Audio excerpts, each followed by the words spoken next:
Shalom saudara terkasih, salam jumpa bersama saya Roma Amal Mesia dalam RSM pada hari Kamis biasa pekan ke-34, pekan terakhir dalam tahun liturgi gereja. Semoga Anda dalam keadaan baik dan sehat selalu.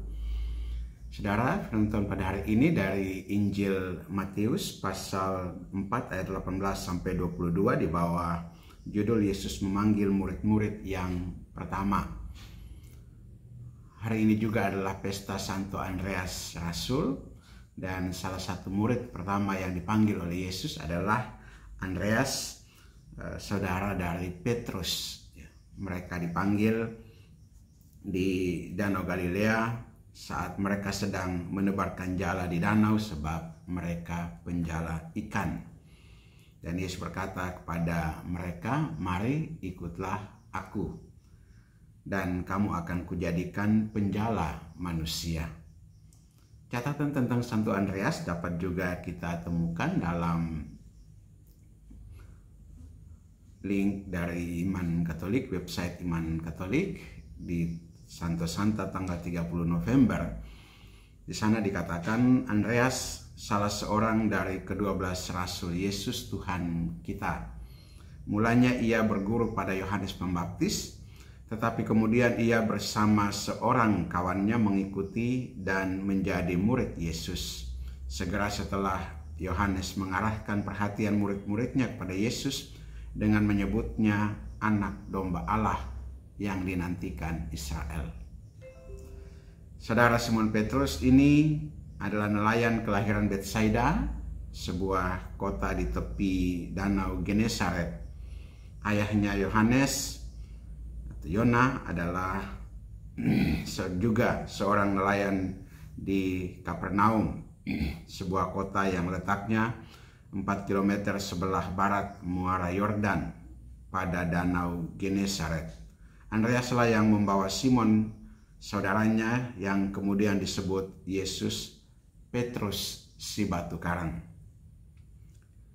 dibawa kepada Yesus bersama Yakobus dan Yohanes, anak-anak Zebedeus. Andreas dan Simon adalah murid-murid Yesus yang pertama ketika beberapa orang Yunani mau bertemu dengan Yesus. Andreaslah yang membawa mereka kepada Yesus dan menyampaikan maksud mereka itu kepadanya. Karena keutamaannya ini, Santo Beda menjuluki dia pengantar kepada Kristus. Ketika kita mau mengantarkan orang kepada Kristus, kita juga dapat meneladani Santo Andreas yang selalu mengantar orang-orang datang kepada Kristus. Andreas memainkan satu peran yang penting di dalam peristiwa-peristiwa kehidupan Yesus. Ia hadir pada saat Yesus mengadakan mujizat perbanyakan roti kepada 5.000 orang.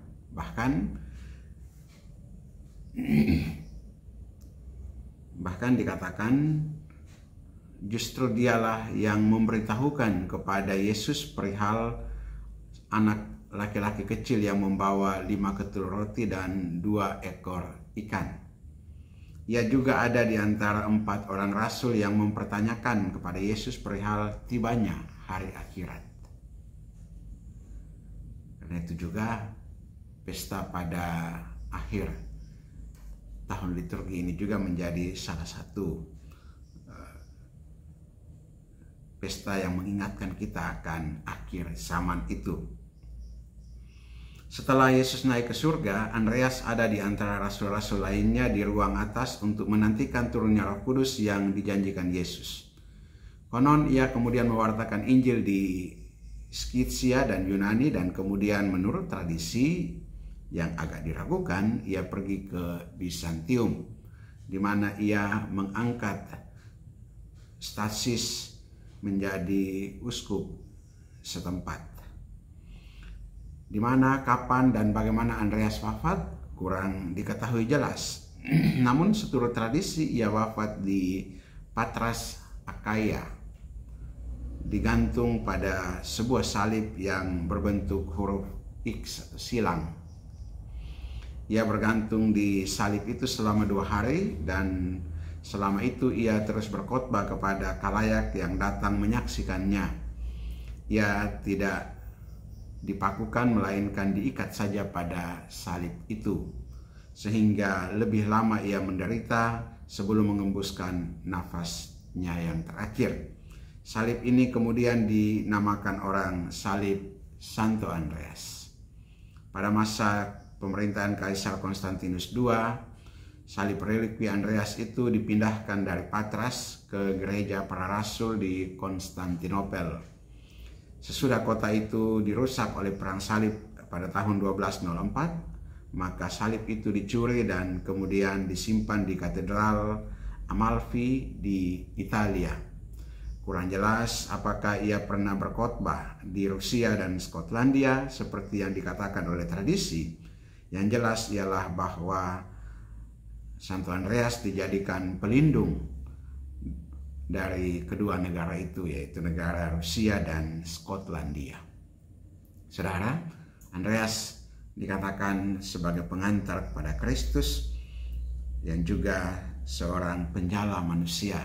Mari juga kita belajar dari Santo Andreas ini, Andreas Rasul, untuk menjala manusia, mengantar mereka kepada Kristus agar kita sama-sama diselamatkan. Marilah kita berdoa. Allah Bapa kekal dan kuasa, kami mengucap syukur dan berterima kasih kepadamu atas firman-Mu yang Kau nyatakan kepada kami pagi ini, terutama pada pesta Santo Andreas Rasul ini.